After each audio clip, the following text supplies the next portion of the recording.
Cognitive Imperialism. Let's hear it for point of view. Written by David Breeden.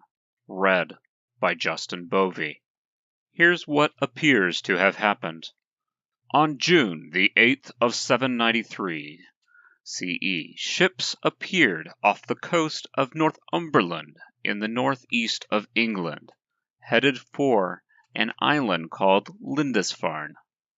This island was home to one of the largest and richest monasteries in the Anglo-Saxon world.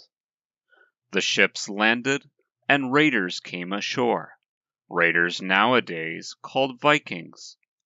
Those raiders killed an unknown number of monks. Other monks ran into the sea and drowned. Some were taken as slaves. The raiders made off with a large amount of treasure, mostly in the form of sacred Christian objects. That is what happened, as clearly as historians can make out.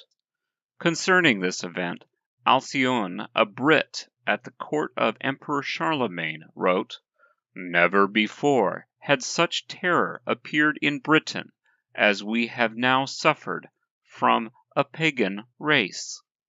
The heathens poured out the blood of saints upon the altar, and trampled on the bodies of saints in the temple of God, like dung in the streets."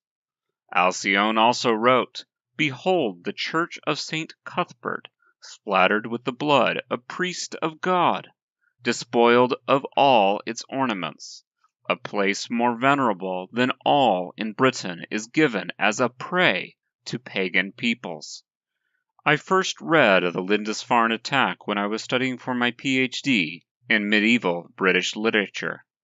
I was studying Old English text, and so I read the story from the point of view of the wronged Christians, the Anglo-Saxon British Christians who felt threatened by this attack, which they saw as barbaric, wanton, and unprovoked.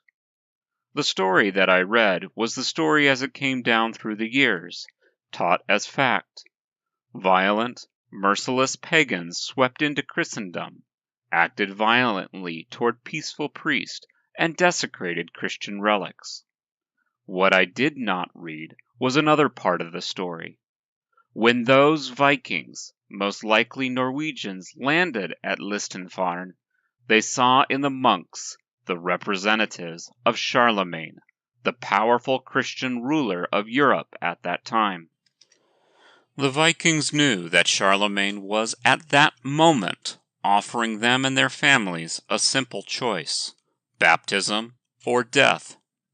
They could surrender their traditional religious practices and accept Christianity, or they could die. A stark choice. Again, the year of the Lindisfarne attack was 793. A mere 11 years before that, Charlemagne had ordered the massacre of 4,500 Saxons in what is now northern Germany. Charlemagne also ordered the destruction of a huge ancient tree that the people called Imperialism, which in Old German means great pillar. Some Saxons saw in this ancient tree the horse of their chief god Odin. Others saw the great serpent of the Middle Earth. The tree had been a holy site for generations. Charlemagne knew what he was doing when he ordered the destruction of the tree, and 4,500 people. When they got off their ships at Lindisfarne, those marauders saw the monks there as representatives of the oppressive power of Christianity, and they saw the symbols of the religion not as symbols of culture and peace, but as the symbols of violence and oppression. Were the Christian monks at Lindisfarne innocent worshippers of the Prince of Peace, or agents of a violent imperial religion? Every story has at least 2 points of view, and this is just a little tidbit showing how Christianity has colonized minds. Cognitive imperialism, it's a thing.